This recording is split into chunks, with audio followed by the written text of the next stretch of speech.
Hello friends, welcome to my YouTube channel. अगर आप भी इस चैनल पर नए हैं तो चैनल को सब्सक्राइब जरूर कर लें। आज की इस वीडियो में रीजनिंग के अति महत्वपूर्ण प्रश्नों को हम बताएंगे जो आपका आगामी सभी परीक्षाओं के लिए बहुत ही महत्वपूर्ण है। तो आइए हम सभी प्रमुख प्रश्नों को बनाते हैं। क्वेश्चन नंबर 1, दी गई श्रृंखला में अगला संख्या ज्ञात करें। यहाँ एक सीरीज दिए हुए है, इसी सीरीज में इस प्रश्नवाचक चिन्ह के स्थान पे आंसर ज्ञात करना है। तो चलिए इसको बनाते हैं। बहुत ही महत्वपूर्ण प्रश्न है। इसमें हम लोग देख लेते हैं कि संख्या क्या क्या दिए हुए है। तो यहाँ 2 दिए हुए, फिर 3 दिए हुए, फिर 5 है, फिर 7 है, फिर 11 है। तो इसमें एक कॉमन चीज़ ये नज़र आ रहा है कि सभी संख्याएं जो है क्या है, अभाज्य संख्या है। अभाज्य संख्या क्या होती है? वैसे संख्या जो स्वयं और केवल एक से विभाजित हो अभाज्य संख्या कहलाता है। अब यहाँ 2 के बाद 3 अभाज्य संख्या है, 3 के बाद 5 है, 5 के बाद 7 है, 7 के बाद 11 है, 11 के बाद कौन सी अभाज्य संख्या होगी? 11 के बाद 13 अभाज्य संख्या होता है। यही 13 जो है इस प्रश्नवाचक चिन्ह के स्थान पर नोट होगा। यही 13 इसका आंसर है। देखिए किस ऑप्शन में 13 दिए हुए हैं, तो ऑप्शन डी में 13 दिए हुए हैं, तो इसका राइट आंसर ऑप्शन डी हो जाएगा। इस वीडियो में जो भी हम प्रश्न डाले हुए हैं सभी प्रश्न परीक्षाओं से संबंधित है, कोई भी आउट ऑफ नहीं है। तो आप लोग एक एक करके सभी प्रश्नों को जरूर देखिएगा, एक भी प्रश्नों को मिस नहीं कीजिएगा। तो चलिए हम लोग अगले प्रश्नों को बनाते हैं। क्वेश्चन नंबर 2, सही चिन्ह लगाइए और परिणाम ज्ञात कीजिए। यहाँ एक समीकरण दिए हुए है। इसी समीकरण में क्या करना है जी, इन चारों ऑप्शन में से एक एक ऑप्शन को डाल करके देखना है। जो ऑप्शन डाल देने के बाद इस समीकरण के लेफ्ट साइड में 25 आ जाएगा, जिस प्रकार से राइट साइड में 25 आया हुआ है वही इसका राइट आंसर हो जाएगा। तो चलिए हम लोग ऑप्शन ए को पहले डालते हैं। ऑप्शन ए में पहले क्या दिए हुए हैं? ऑप्शन ए में पहले माइनस दिए हुए हैं, तो हम लोग यहाँ माइनस कर देते हैं। उसके बाद मल्टीप्लाई है तो यहाँ मल्टीप्लाई कर देते हैं। उसके बाद डिवाइड है तो यहाँ डिवाइड कर देते हैं। उसके बाद प्लस है तो यहाँ प्लस कर देते हैं। अब हम लोग इस प्रश्न को क्या करते हैं जी, बनाते हैं। तो इसको बनाने के लिए बोर्ड मास के नियम पर बनाना होता है, BODMAS। इसी रूल पर इस प्रश्न को बनाया जाता है। तो इसमें ब्रैकेट और ऑफ कहीं भी नहीं दिए हुए, तो इस दोनों का काम इस प्रश्न में नहीं होगा, इसमें डिवाइड से शुरू होगा। तो चलिए इसको बनाते हैं। यहाँ क्या हो जाएगा? 24 माइनस 7 गुने हो जाएगा 5 इकाई 5 हो जाएगा, प्लस 8 बराबर क्या हो जाएगा जी, बराबर 25 हो जाएगा। अब हम लोग क्या करेंगे? मल्टीप्लाई का काम करेंगे। यहाँ क्या हो जाएगा जी, 24 माइनस 7 इकाई 7 प्लस 8 बराबर क्या हो जाएगा, 25 हो जाएगा। फिर हम लोग एडिशन का काम करेंगे। अब इसमें देखते हैं कि प्लस फॉर्म में कौन कौन है। तो 24 और 28 जो है प्लस फॉर्म में है, तो 24 28 कितना हो जाएगा, 32 हो जाएगा।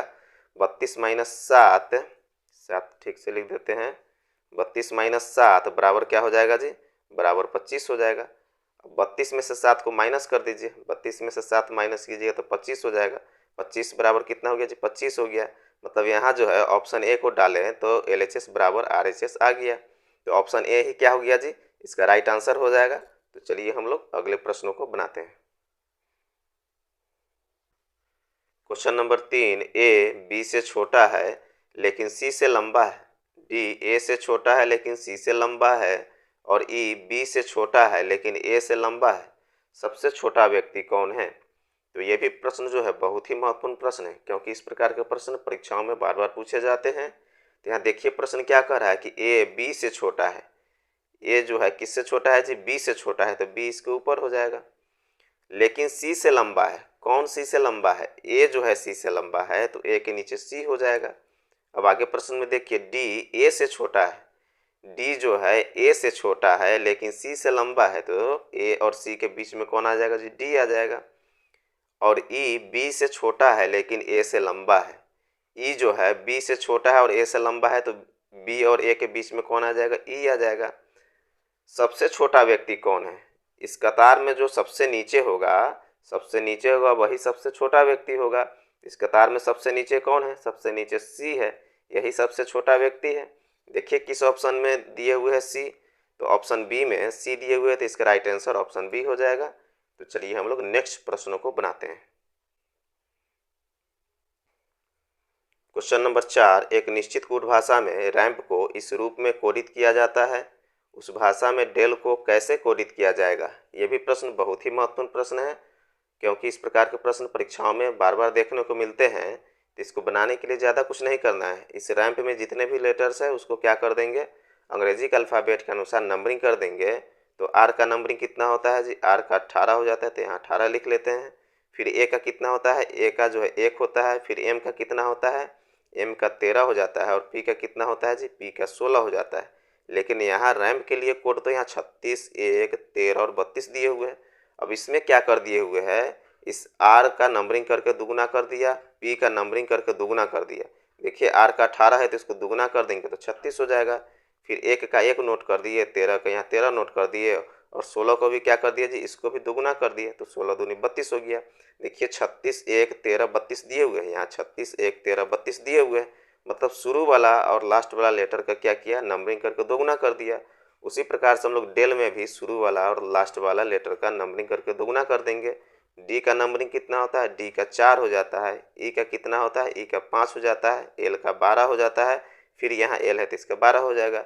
इसका भी हम लोग क्या कर देंगे, शुरू वाला लेटर का हम लोग दुगुना कर देते हैं। अगर 4 में अगर 2 से मल्टीप्लाई कर देंगे तो क्या हो जाएगा जी, 4 दूनी 8 हो जाएगा। फिर ऊपर से 5 नोट कर देते हैं, फिर 12 नोट कर देते हैं। फिर लास्ट वाला में हम लोग क्या कर देंगे, दुगुना कर देते हैं तो 12 दूनी 24 हो जाएगा। मतलब इसमें क्या क्या संख्या आया जी, 85, 12, 24। यही जो है 85, 12, 24 इसका राइट आंसर होगा।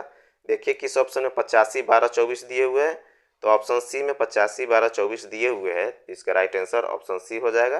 तो चलिए हम लोग अगले प्रश्नों को बनाते हैं।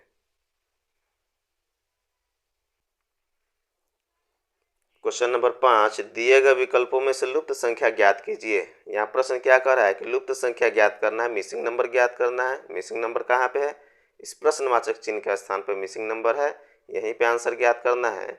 इसका मतलब है कि इस 9 को कुछ करके आंसर लाना होगा। चलिए हम लोग फर्स्ट फिगर में देखते हैं कि यहाँ 4 है, 3 है। इसी 4 और 3 को कुछ करके यहाँ 19 लाए हुए हैं। तो इसमें ज़्यादा कुछ नहीं करना है, क्या करना है, 4 का स्क्वायर कर देना है। तो 4 का स्क्वायर कितना हो जाएगा जी, 4 चौके 16 हो जाएगा। 16 में 3 जोड़ दीजिए, 16 में 3 जोड़िएगा तो 16 3 कितना होता है, 19 होता है। देखिए 19 दिए हुए हैं। उसी प्रकार से क्या करना है जी, इस 6 का भी स्क्वायर कर देना है। 6 कितना हो जाएगा जी, 36 हो जाएगा। इस 36 में इस 4 को जोड़ दीजिए, 36 4 कितना हो जाएगा जी, 36 4 40 हो जाएगा। यही 40 जो है यहाँ दिए हुए हैं। अब उसी प्रकार से आंसर लाने के लिए हम लोग क्या कर देंगे, इस 9 का स्क्वायर कर देते हैं। तो 9 का स्क्वायर कितना हो जाएगा जी, 9 9 81, 81 में 9 जोड़ दीजिए, यहाँ 81 में 9 जोड़ देते हैं तो 9 1 10 हासिल 1, 8 1 9 कितना हो गया जी, 90 हो गया। यही 90 जो है इस प्रश्नवाचक चिन्ह के स्थान पर नोट होगा। यही 90 इसका राइट आंसर है। देखिए किस ऑप्शन में 90 दिए हुए हैं, तो ऑप्शन डी में 90 दिए हुए हैं। तो इसका राइट आंसर ऑप्शन डी हो जाएगा। तो इस प्रश्न में ज़्यादा कुछ नहीं किए हुए, क्या किए हुए जी, इस 4 का स्क्वायर कर दिया तो 4 चौके 16 हो गया, उस 16 में 3 जोड़ दिया तो 16 3 कितना हो जाएगा जी, 19 हो जाएगा। यहाँ 19 दिए हुए हैं।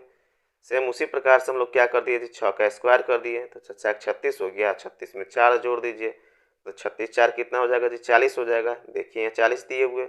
उसी प्रकार से आंसर लाने के लिए हम लोग क्या किए हैं जी, 9 का स्क्वायर कर दिए हैं तो 9 9 81 हो गया। 81 में 9 जोड़ दीजिए, 81 में 9 जोड़िएगा तो कितना हो जाएगा जी, 90 हो जाएगा। इस प्रकार से इसका राइट आंसर 90 हो गया। तो चलिए हम लोग अगले प्रश्नों को बनाते हैं।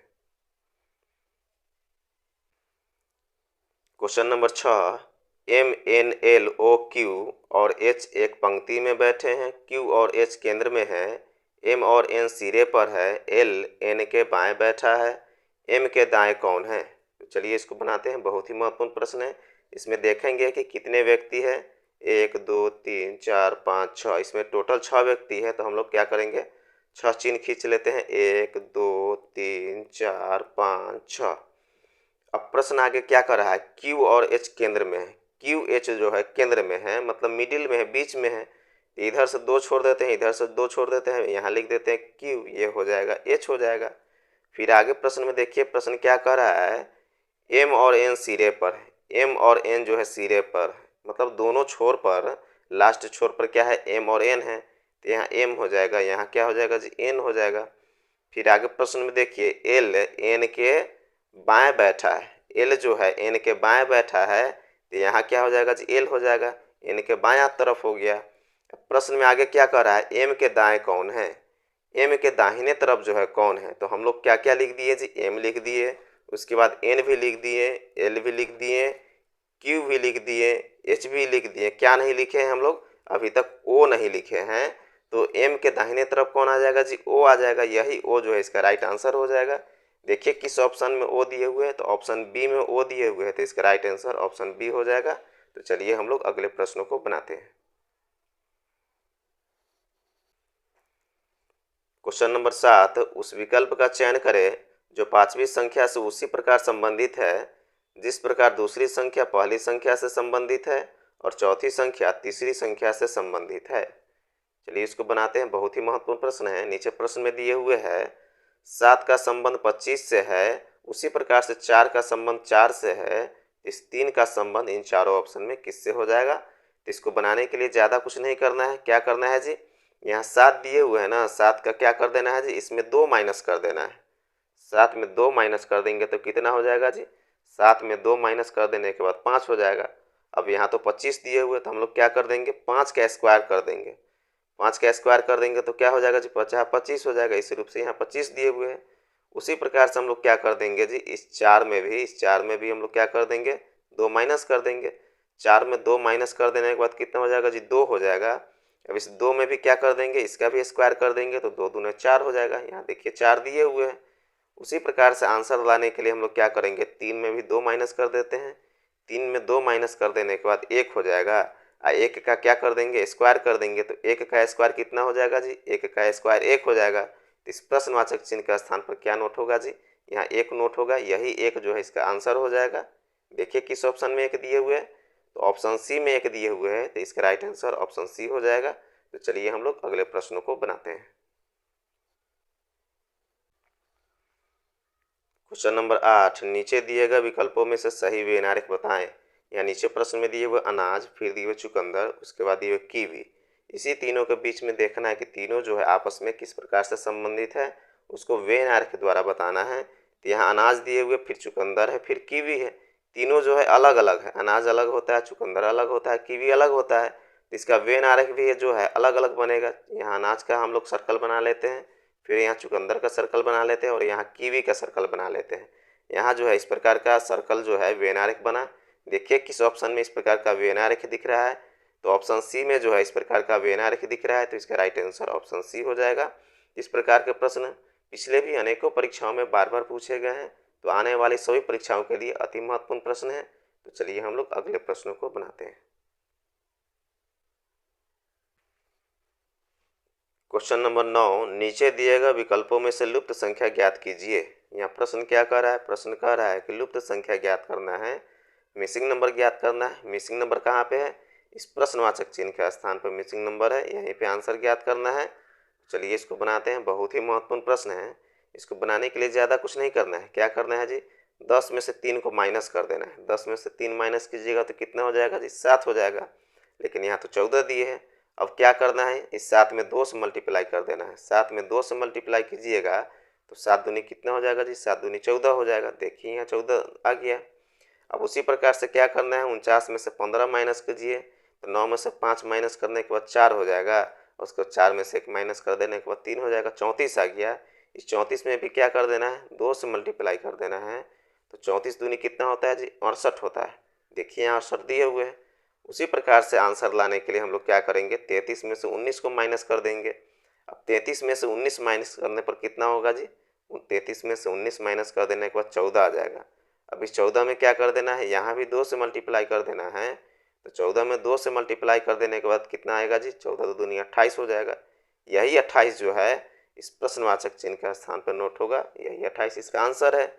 देखिए किस ऑप्शन में 28 दिए हुए हैं, तो ऑप्शन बी में 28 दिए हुए हैं, तो इसका राइट आंसर ऑप्शन बी हो जाएगा। इस प्रश्न में ज़्यादा कुछ नहीं किए हुए। क्या किए हुए जी, इस 10 में से 3 को माइनस कर दिया तो कितना हो गया जी, 7 हो गया। और 7 में 2 से मल्टीप्लाई कर देंगे तो 7 दूनी 14 हो जाएगा। देखिए 14 आ गया। उसी प्रकार से हम लोग क्या किए, 49 में से 15 माइनस कर दिए हैं, तो 49 में से 15 माइनस कर देने के बाद 34 आ जाएगा।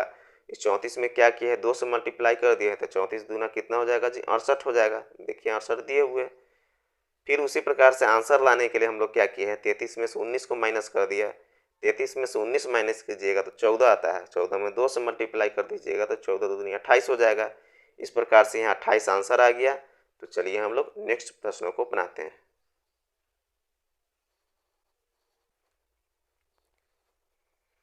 क्वेश्चन नंबर 10 है, कथन 1 में क्या दिए हुए, कुछ छात्र खिलाड़ी है। फिर कथन 2 में देखिए सभी खिलाड़ी पुरुष है। इसको चलिए हम लोग वेन आरेख द्वारा समझते हैं। यहाँ क्या कर रहा है कि कुछ छात्र जो है खिलाड़ी है। कुछ छात्र क्या है जी, कुछ छात्र जो है खिलाड़ी है। तो हम लोग क्या करेंगे, यहाँ से हम लोग खिलाड़ी का सर्कल बना लेते हैं। अब आगे देखिए प्रश्न में कि सभी खिलाड़ी पुरुष हैं, सभी खिलाड़ी जो है पुरुष है, ये सभी खिलाड़ी जो है क्या है जी, पुरुष है। यहाँ हम लोग पुरुष लिख लेते हैं। अब देखिए निष्कर्ष में क्या कहता है, निष्कर्ष में कह रहा है कि सभी पुरुष खिलाड़ी है, सभी पुरुष जो है खिलाड़ी है नहीं है, तो निष्कर्ष 1 गलत हो जाएगा। फिर निष्कर्ष 2 में देखिए कि कुछ पुरुष छात्र है, कुछ पुरुष जो है क्या है जी, छात्र है। तो यहाँ छात्र में कुछ हिस्सा जो है पुरुष का है, तो कुछ पुरुष जो है छात्र है, तो निष्कर्ष 2 सही हो जाएगा। देखिए किस ऑप्शन में जो है केवल निष्कर्ष 2 अनुसरण करता है, तो ऑप्शन बी में जो है दिए हुए है केवल निष्कर्ष 2 अनुसरण करता है, तो इसका राइट आंसर ऑप्शन बी हो जाएगा। तो इस वीडियो में जो भी हम प्रश्न डाले हुए सभी प्रश्न परीक्षाओं से संबंधित है, कोई भी आउट ऑफ नहीं है। तो आप लोग एक एक करके सभी प्रश्नों को देखिएगा, एक भी प्रश्नों को मिस नहीं कीजिएगा। अगर आप सभी को ये वीडियो पसंद आया तो एक लाइक और सब्सक्राइब जरूर कर दें।